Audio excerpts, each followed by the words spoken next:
Well, good evening. Or good afternoon. I'm Rick Dancer. I'm used to doing good evening, but there is so much going on in this community and around the state that we don't have time to we got to do extra shows. It's just kind of how it works. A lot of things happen in our community. Next week, we're going to have nurses from Peace Health who are very upset about the new mandate that the hospital's putting out. On today's show, we're going to have the McKenzie River folks. We're a little put off this morning. Governor Brown showed up there and had a little press conference and ended up, talking about some grant money. We have somebody who's there. But while we're at it, we're going to talk about some of the concerns and some of the things you may not know of that aren't happening for folks up the McKenzie River. So we're going to talk a little bit about that. But our first topic is going to be, I got to make sure I get the right video. So this is out at Fern Ridge. And parents showed up last night at the school board meeting to talk about what's going on. And then here in Eugene, we also had a school board meeting, and a lot of parents showed up to talk to the school board and tell them that they want masks to be optional, not mandatory, as has been put in place by the governor and the Oregon Health Authority. So joining me now are a couple of parents involved, and I'm going to pull that out so we can actually see you guys. And Harry, I'm going to move you up here because when I put comments up, it covers up half the guest's face, and that's not a kind thing to do and have a guest on. You should cover the host's face because they get sick of it. So we want to make sure and that beard is like priceless. You know what I mean? And Melissa, I'm sorry, I'm a little pro beard here right now. So thanks for being here. You guys are both Eugene parents, right? 4J parents? Yes. Correct. So talk to me about what happened last night. You showed up at the board meeting. Either one of you, go ahead and start. Harry, you want to go ahead and start? Sure. So there's been a small movement of parents in Lane County, not just 4J, but all the school districts around here that were concerned that masks were going to be mandatory even before the governor's mandate. And so we've been trying to get together and grow, I guess you would call it a grassroots movement of concerned families, elders in the community, children that don't want to be forced to wear masks in school. And so last night was the first 4J meeting of the year. They did hold it in person. So I counted about 6 people showed up down there at the district offices. And we held a bit of a forum outside that was gave anybody the floor, the opportunity to speak. A number of us, at least 6 of us, signed up to speak, but because we had spoken at the last board meeting, we're not selected for public comment. So as far as I know, only one member affiliated with the group was selected to speak. So we gave an open forum to parents out in the parking lot and gave them the chance to voice their concerns, which are numerous and varied and cover a spectrum of issues. So Melissa, as a parent, what are you most concerned about your child having to wear a mask at school? Yeah, so my child, Benji, has actually been in camp over the last year since I've had to work, and my husband works as well.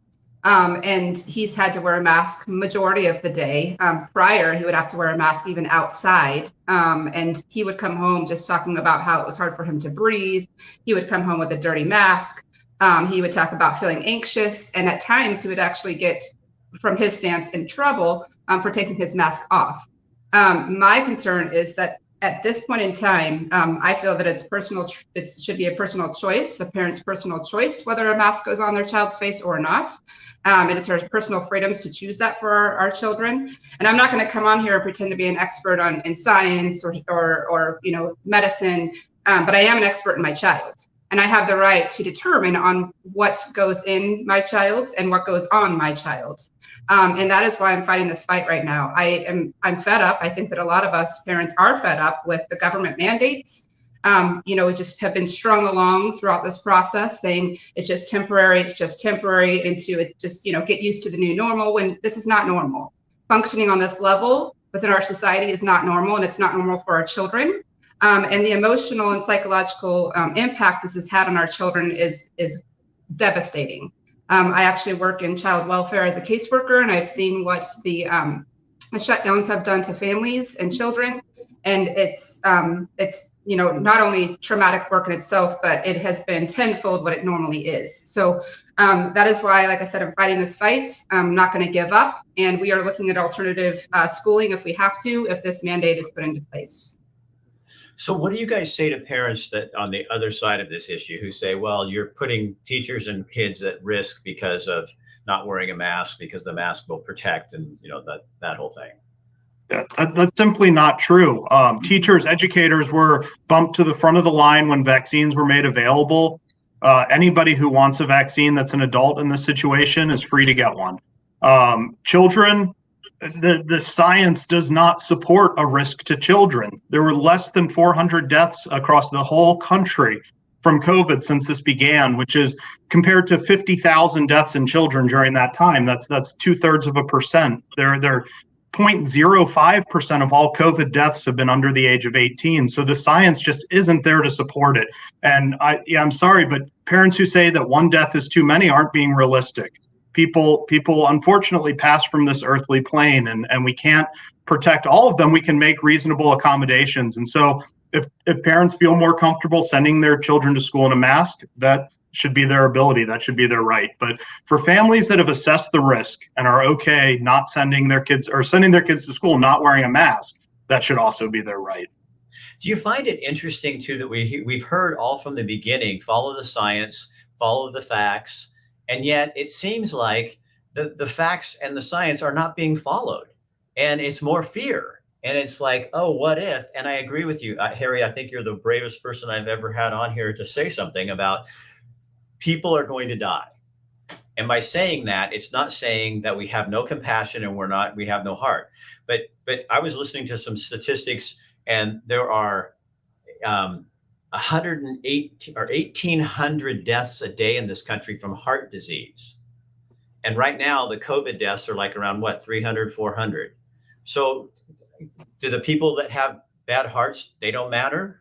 I mean, so it's really bad when you have 400 people dying of COVID, but it's not a big deal when 1,800 people die of heart disease.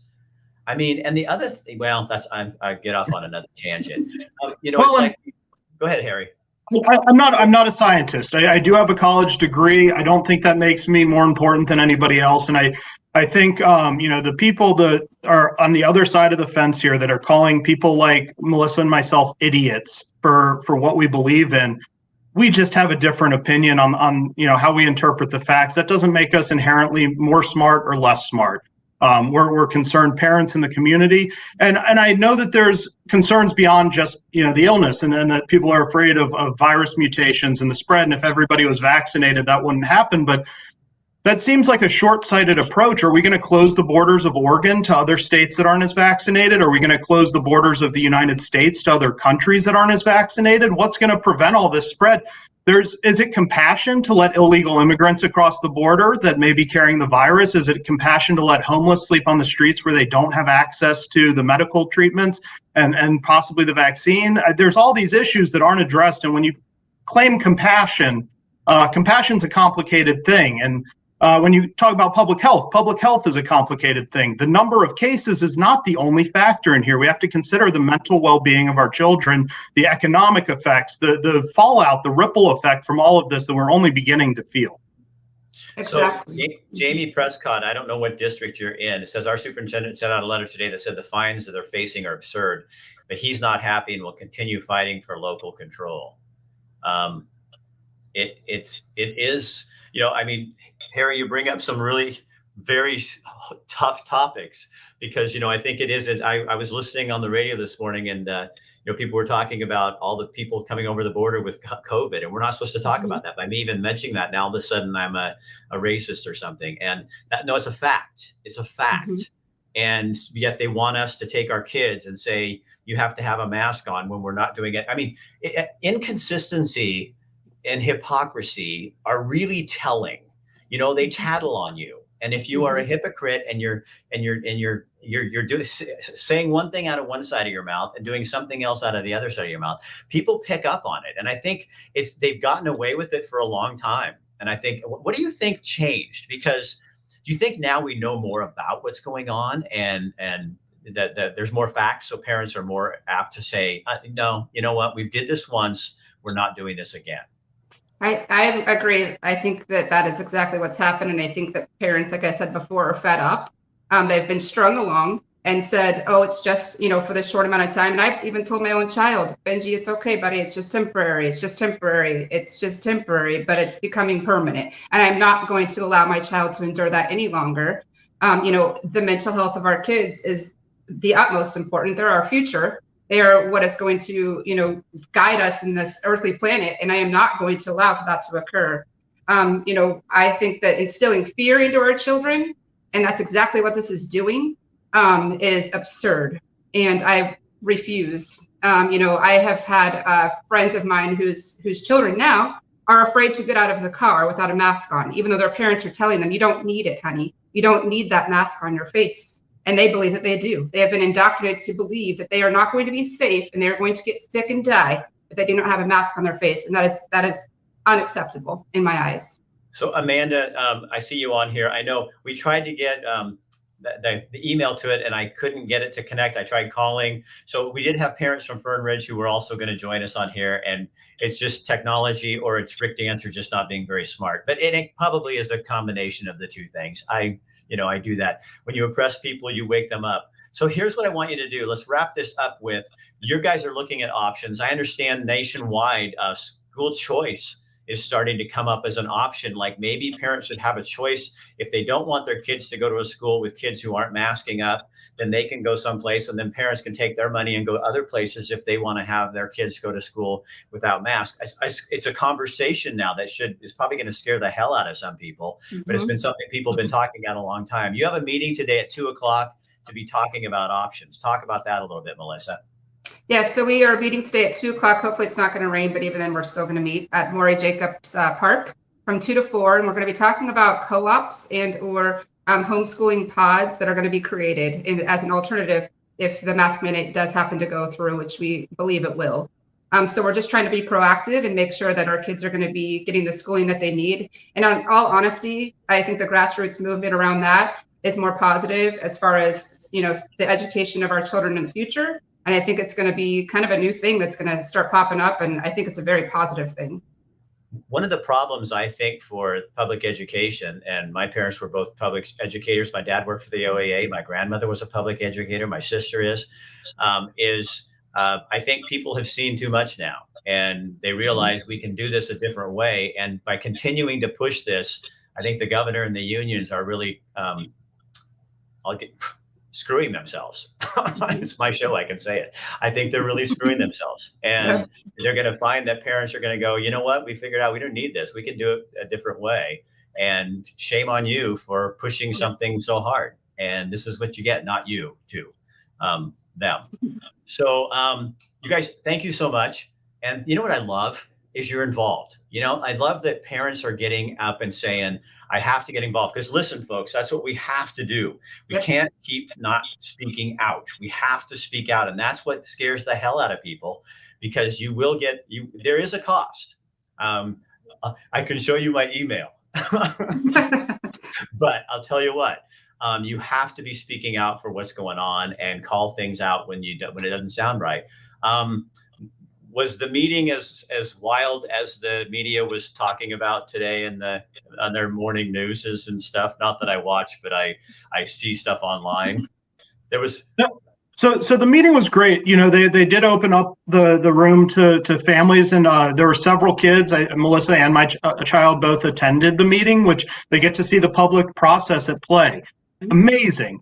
After the children left, there was a moment where a couple really passionate parents let their emotions get the better of them. They were disruptive, unfortunately. And I spoke to them afterwards, and they were very apologetic. Both of the ones that I spoke to, it was the first time ever attending a public meeting. They didn't really understand how the process worked and all the ground rules.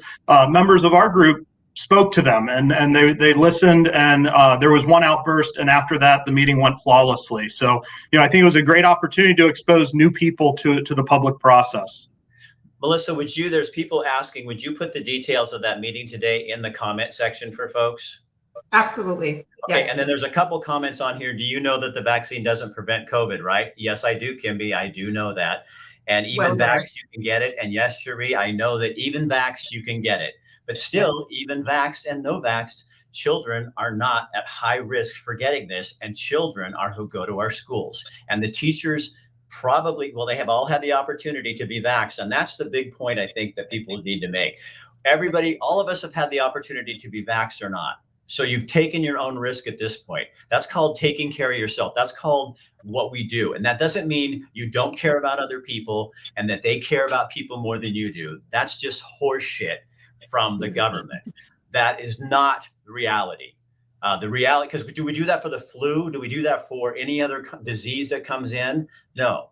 So that's just a message that you're listening to. And, I'm not buying that anymore. So yeah, you can say what you want on the fight. Everybody can have a comment and that's your fine. That's your point. I'm seeing things you guys aren't. That's what I'm seeing.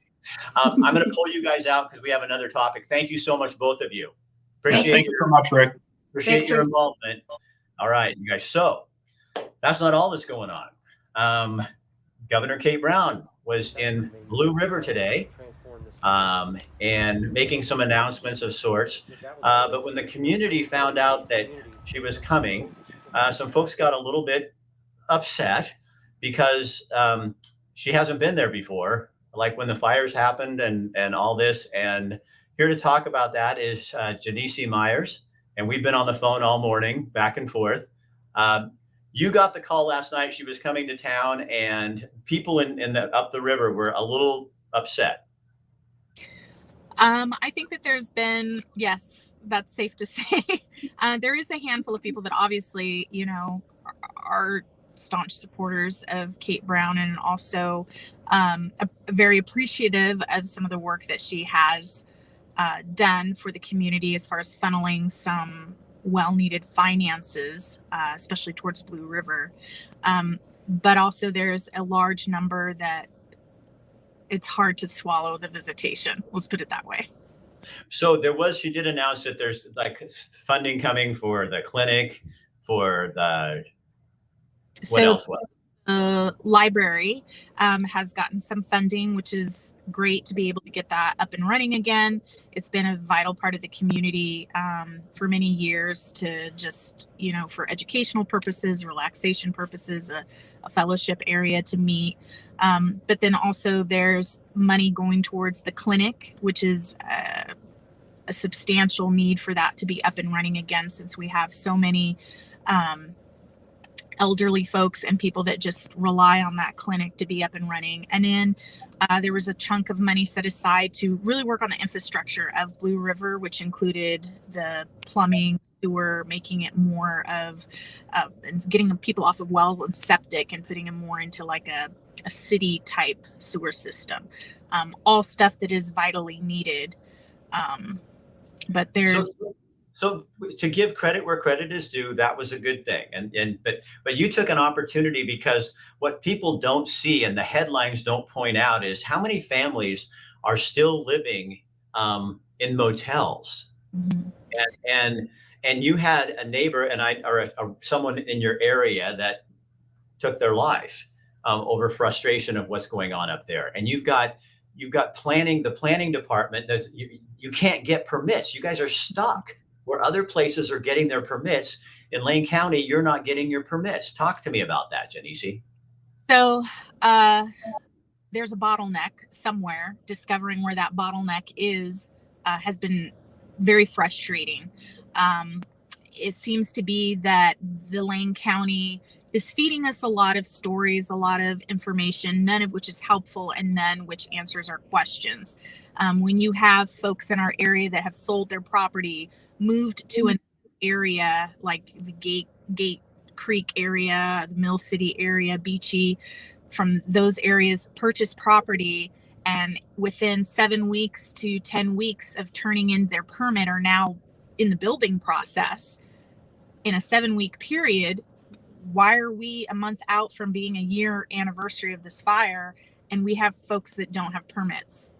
And whether we just need answers. And if you call the offices, you don't get returned calls. Depending on what planner you talk to, you're told different information. So it seems like there's a lack of consistency within the office itself. There's a lack of consistency from the representatives to the community. We don't understand why is a wheel being reinvented that all these other places that have fires, like where's the disconnect and why aren't we getting answers? So when you and I were talking on the phone this morning, you were just close to tears because you're so frustrated. And when you did speak with the governor, kind of tell about that interaction. I thought that was interesting. So,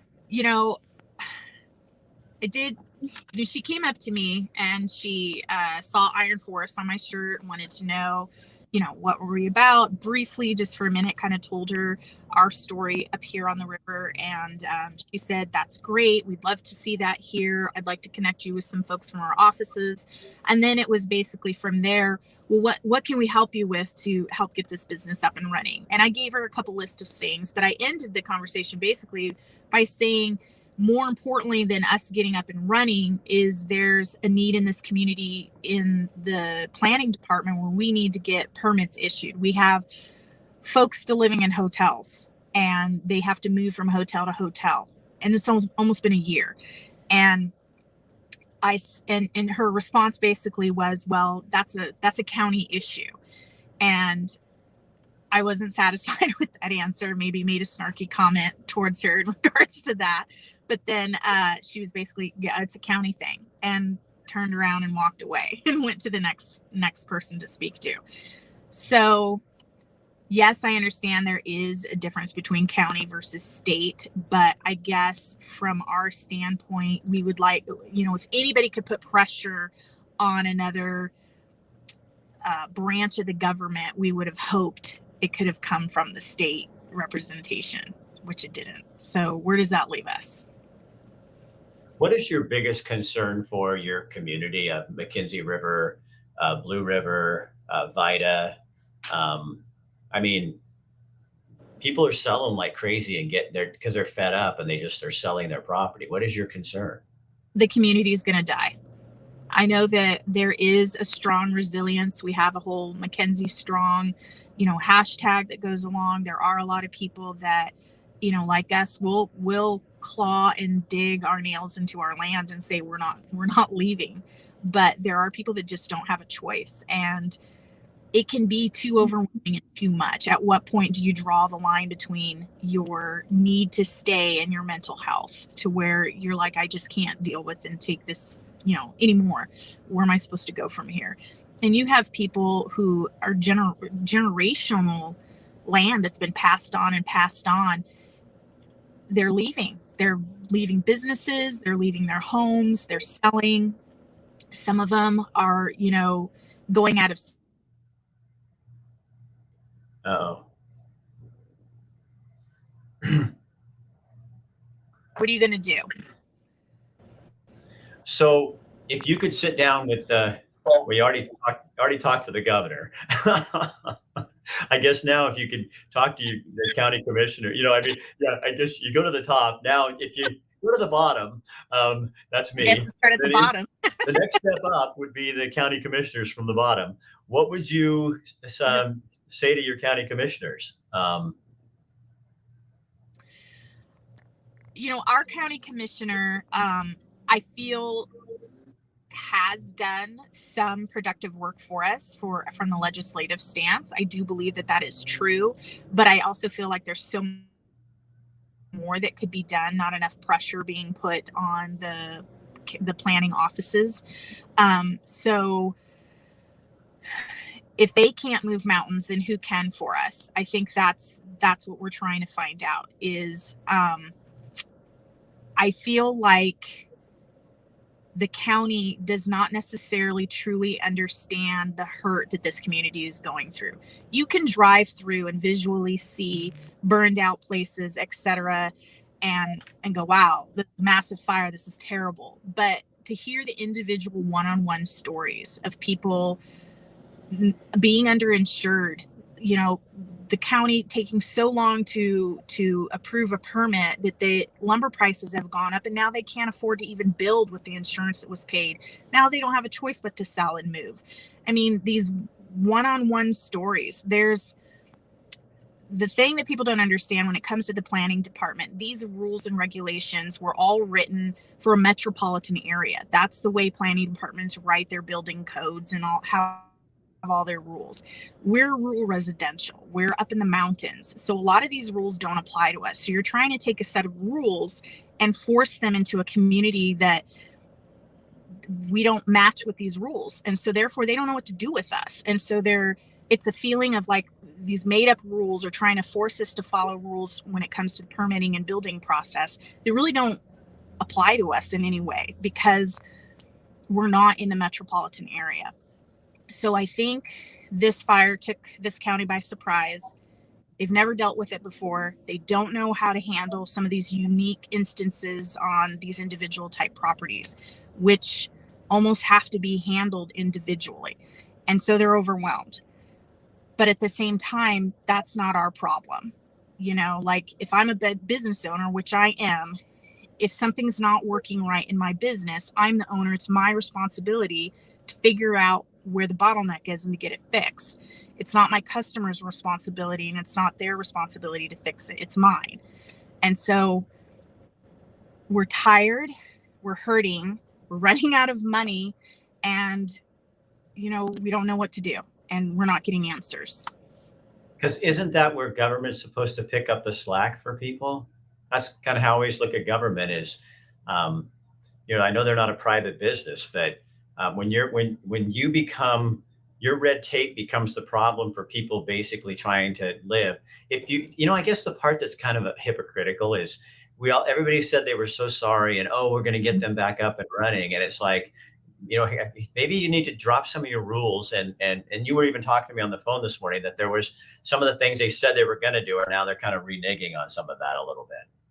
Some of it has to do with permit fees being waived or what they're going to allow to be forgiven and not forgiven. They're doing some voting within the offices themselves and deciding to change some of those rules after they've already announced them to us, which that's problematic.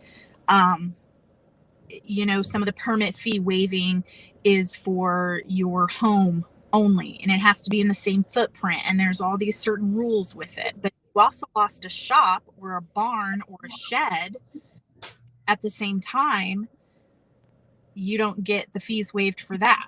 So it should be fees waived to replace every building or structure that you lost in the fire to get your whole property and home up and running again. But right. There's just so many variants, and it's kind of unfair, but it still boils down to, I have staff members still living in hotels that used to work for us, and they don't have a place to go. And I look around at these other counties who waived their fees far sooner than Lane County did theirs. And these counties are building already. They're starting to get up and running. Businesses are going back in. Homes are being built at a rate that ours is not. Well, I think Eric Johnson has the comment of the day. The government is supposed to work for us. They are not our leaders. They are our servants. We need to figure this shit out. I could not have said that better, Eric. And that is my favorite line of the day. Janice, I thank you for getting in touch with me. I love giving you guys a voice and letting you tell people. And, the county can now deal with that as they wish. But I think people in Blue River and McKenzie Bridge and Vida and Rainbow, it's not fair to even say anymore, you guys need to keep the pressure on, because you've been keeping the pressure on. I think it's now time for our elected leaders, including the governor, to put their money where their mouth is and get some help to you. And maybe, just a phone call, Governor Brown, to the county commissioner saying, how can we help encourage this movement or some push through or something? It's always sad until you have to do something about it, isn't it? It is. And, you think where it's, the government for the people, by the people has turned around and become the government by the government for the government. It's nothing to do to support us at this point. And there's some support, but not at the level in which we need it. The next Lane County Board of Commissioners meeting is Tuesday, August 10th at 9 o'clock.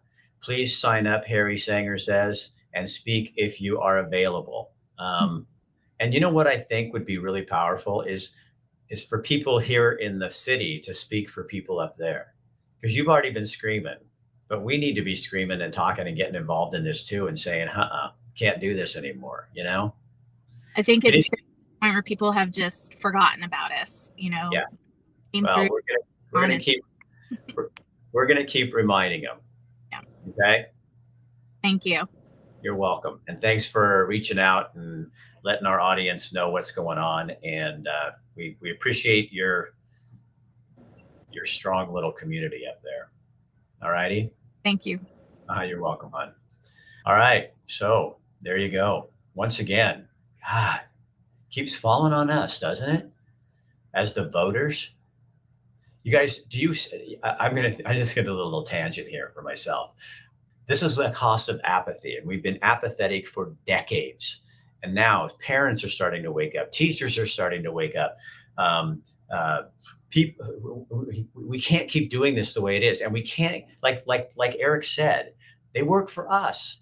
The county officials, the governor, even they work for us. You're our employee. We pay you. We elect you. So you do what we say. We don't do what you say. That's not the way it works. And so if we have a bunch of people suffering in the McKenzie Valley because of fires that they had no control over, then Lane County, we need to be doing more to help them. Silence is consent. Exactly, Eric. And so we can feel sorry, we can feel bad, and that does nothing. If we're going to be a community, it takes action. And that means you have to speak up. If you disagree, great. You can disagree too. Wow. I am actually very hopeful. I think people are waking up. I think all of us are waking up. It's about time.